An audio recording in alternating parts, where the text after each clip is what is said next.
इस नवरात्र गरबा करने पहुंचे केसरिया गरबा महोत्सव में भंडारी पब्लिक स्कूल खंडवा।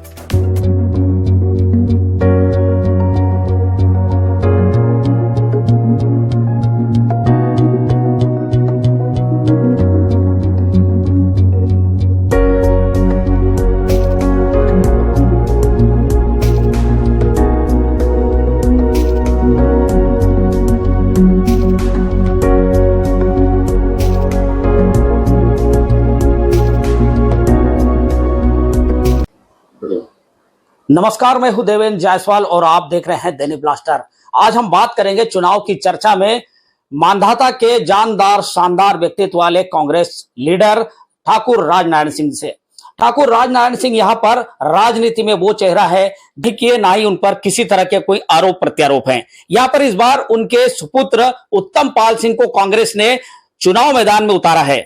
गौरतलब है कि उपचुनाव में उन्होंने पूरी ताकत से चुनाव लड़ा था, इस बार फिर उनको कांग्रेस ने चेहरा बनाया है। अब आज हम उनसे जानना चाहेंगे कि इस चुनाव में क्या स्ट्रेटजी रहेगी और किस तरह से वो कांग्रेस के टिकट पर चुनाव लड़ने जा रहे हैं। बहुत बहुत स्वागत है आपका ठाकुर राजनारायण सिंह जी। आप किस तरह से इस चुनाव को देख रहे हैं?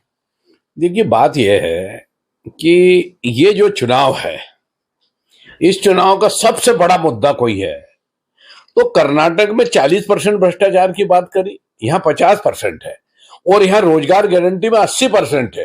तो यहाँ भ्रष्टाचार इतना बड़ा मुद्दा है कि सब मुद्दे गौण हो जाते हैं। दूसरा मुद्दा जो है, बेरोजगारी चरम पर है। यहाँ पर इतनी बेरोजगारी है, बहुत तकलीफ है बेरोजगारी। किसान बहुत परेशान है। पानी गिर गया, पहले पानी नहीं आया, फसलें बर्बाद हो गई, कपास बर्बाद हो गया, सोयाबीन बर्बाद हो गई। आज किसान की जो दुर्दशा है, और उसके बाद में सरकार का इतना लचर पचर रवैया रहा कि सर्वे होकर उनको कायदे से आरबीसी 6-4 के तो पैसे मिलना दूर रहे, लेकिन उनने कोई ऐसा निर्णय नहीं करा कि जिससे किसान को राहत होती। किसानों के पहले भी राहत के जो पैसे कमलनाथ जी के टाइम के रोके थे, वो पैसे आज तक नहीं डाले उन्होंने। तो इस तरीके से साहब, यहाँ तो जितने भी मुद्दे हैं वो सब कमी है। हर मुद्दा एक से एक ऊंचा है। दूसरी भी चीज ये है कि भारतीय जनता पार्टी के लोगों में मैं इसको आरोप कह सकता हूं कि उन्होंने ग्राम पंचायत लेवल के सरपंच सचिव से प्रशासकीय स्वीकृति ली, टेक्निकल स्वीकृति ली, और एक ठेकेदार करके रोजगार गारंटी में उन्होंने बहुत लंबा चौड़ा भ्रष्टाचार करा। जैसे उदाहरण के लिए पुनासा विकास खंड में गरगोर घाट बना दिए, जहां पर सिंचित एरिया है वहां स्टाफ डैम बना दिए, तो करोड़ों अरबों का भ्रष्टाचार करा। ये सब चीजें सामने भी आई है। दूसरा एक बहुत बड़ा मुद्दा यह है कि एक ग्राम पंचायत कौन सी बायफल, उस बायफल ग्राम पंचायत में 187 कुटीर के पैसे सरपंच के पति और उन्होंने निकाल लिए और आज तक उस पर कार्रवाई नहीं हुई। बहुत सारी कार्रवाइयां भी करी, लेकिन साहब सुनने को तैयार नहीं। कलेक्टर को कम से कम 25 महीने बोला होगा, कोई सुनने को तैयार नहीं। तो इसलिए वहां मांधाता में तो लोकल मुद्दों की तो तुम बाढ़ आई हुई कि पूछो मत। और सवाल यह है कि मतलब इस भ्रष्टाचारी के चक्कर में कोई सिर फुटवल में वहां भी कोई कमी नहीं है। लेकिन मैं व्यक्तिगत तो किसी के खिलाफ कुछ बोलना नहीं चाहता, ना मेरे को बोलना व्यक्तिगत खिलाफ। हमारी लड़ाई भारतीय जनता पार्टी से, हमारी किसी व्यक्ति से लड़ाई नहीं है, और ना वो राजनारायण सिंह जिस स्तर का आदमी है। तो कमलनाथ जी ने तो 5 जो वचन दिए वो रामबाण है, कांग्रेस के रामबाण।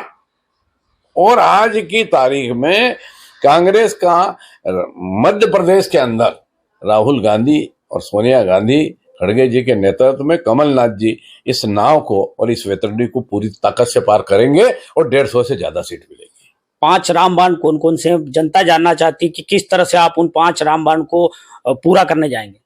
अरे भैया, जनता क्या जानना चाहती? जनता आप और मेरे से ज्यादा होशियार है। 100 यूनिट माफ, 200 हाफ, 1500 की टंकी फ्री, ये 1500 नगद, 500 में टंकी सॉरी। और दूसरा ये कि जो मुकदमे लाद दिए गए थे वो वापस होंगे किसानों पे, गांव वालों पे, बिजली के। तीसरा सबसे बड़ा ये है कि कमलनाथ जी ने 27 लाख लोगों के, किसानों के कर्जे माफ करे थे। अब 2 लाख तक का कर्जा, चाहे डिफॉल्टर हो कि रेगुलर हो, उसका कर्जा कमलनाथ जी माफ करेंगे। कांग्रेस का कहना साफ है कि कर्जा माफ होगा। पिछली बार भी कर्जा माफ किया था और इस बार फिर से आप जनता के बीच जा रहे हैं। लोकल मुद्दों के अलावा बड़े मुद्दे भी हैं, उन सब को लेकर जनता के बीच उतर रहे हैं। एक बहुत बड़ी बात आपने कही कि विधायक जो है जनता के जेब का होना चाहिए। क्या कहावत है निमाड़ी की, एक बार आप दोहराएंगे, और किस तरह से वो है पब्लिक के बीच में विधायक होना चाहिए?